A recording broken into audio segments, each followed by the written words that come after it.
Hello, everyone. It's that time of day again. It's story time. I got my frumpy reading sweater on.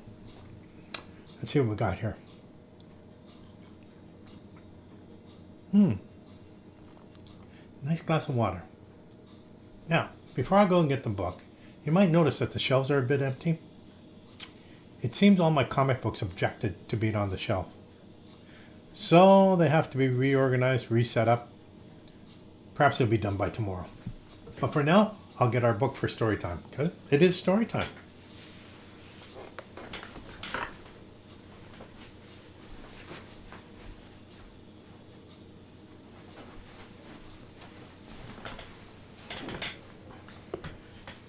Okay, I got my book.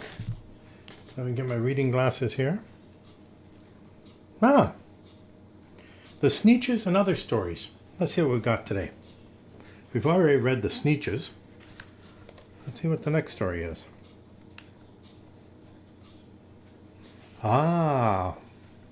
It's called The Zacks.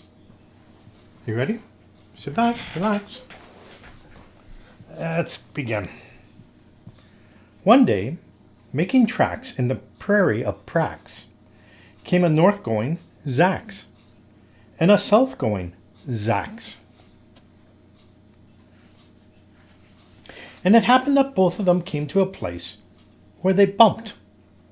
There they stood, foot to foot, face to face. "Look here now," the north-going Zacks said. "I say, you're blocking my path. You're right in my way. I'm a north-going Zacks, and I always go north. Get out of my way now, and let me go forth."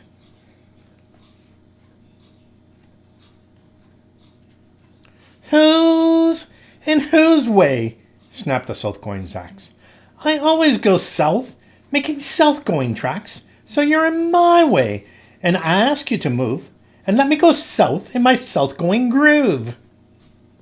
Then the north-going Zacks puffed up his chest with pride. "I never," he said, "take a step to one side, and I'll prove it to you that I won't change my ways if I have to keep standing here 59 days.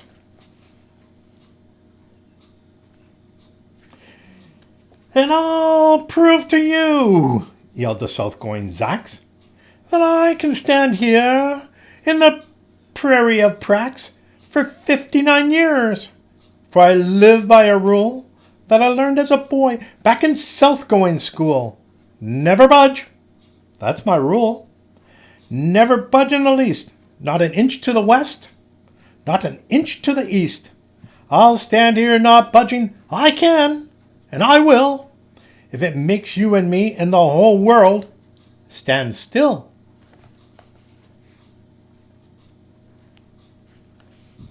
Well, of course the world didn't stand still. The world grew. In a couple of years, a new highway came through, and they built it right over those two stubborn Zacks. And they left them there, standing unbudged in their tracks.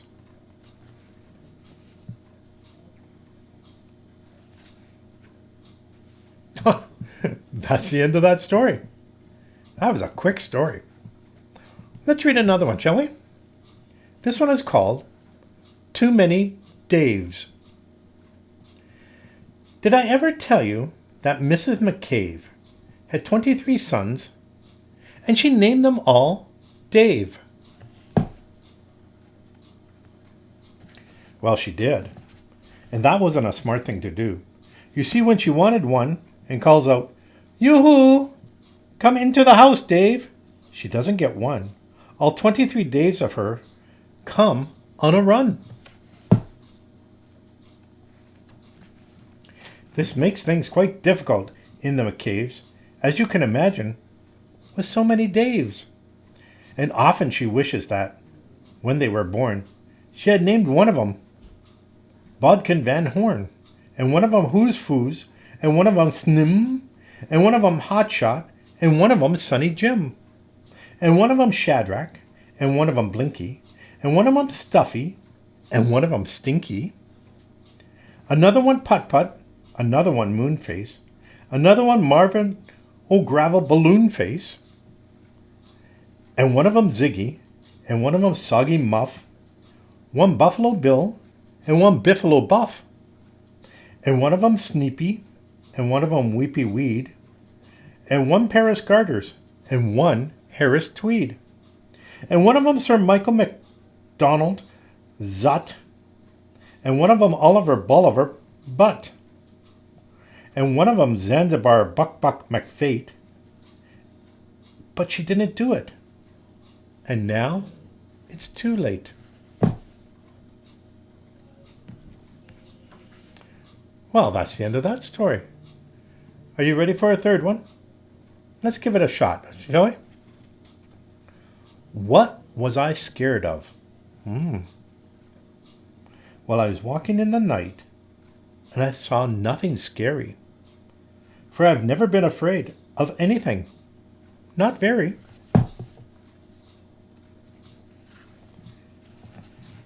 Then I was deep within the woods, when suddenly I spied them. I saw a pair of pale green pants, with nobody inside them. I wasn't scared, but yet I stopped. What could those pants be there for? What could a pair of pants at night be standing in the air for? And then they moved, those empty pants. They kind of started jumping. Then my heart, I must admit, kind of started thumping. So I got out. I got out fast, as fast as I could go, sir. I wasn't scared, but those pants, like that, I did not care for. No, sir. After that, a week went by. Then one dark night, in Greenwich, I had to do an errand there and fetch some Greenwich spinach. While I had fetched the spinach, I was starting back through town when those pants raced around a corner and they almost knocked me down. I lost my Greenwich spinach, but I didn't even care. I ran for home. Believe me, I had really had a scare. Now, bicycles were never made for pale green pants to ride them, especially spooky pale green pants with nobody inside them. The next night I was fishing for double trout in River River when those pants came rowing towards me. Well, I started to shiver. And by now I was so frightened that I'll tell you, but I hate to. I screamed and I rowed away and lost my hook and line and bait too. I ran and I found a brickle bush. I hid myself away. I got brickles in my britches, but I stayed there anyway. I stayed all night, and the next night too. And I'd still be there, no doubt, but I had to do an errand, so the next night I went out. I had to do an errand. I had to pick a peck of snide in a dark and gloomy snide field that was almost 9 miles wide. I said, I do not fear those pants with nobody inside. I said, and I said, and said those words. I said them, but I lied them. Then I reached inside a snide bush. The next thing that I knew, I felt my hand touch someone. And I'll bet you know who. And there I was, caught in the snide. And in that dreadful place, those spooky empty pants and I were standing face to face. I yelped for help. I screamed. I shrieked. I howled. I yelled. I cried. Oh, save me from these pale green pants with nobody inside. But then a strange thing happened. Why, those pants began to cry. Those pants began to tremble. They were just as scared as I. I never heard such whimpering, and I began to see that I was just as strange to them as they were strange to me. I put my arm around their waist and sat there down beside them. I calmed them down, poor empty pants, with nobody inside them.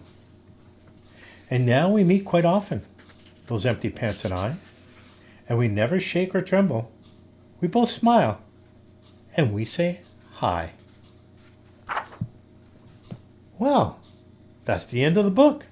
Those 3 short stories finish the book off. Well, have yourself a great day. Take care of one another.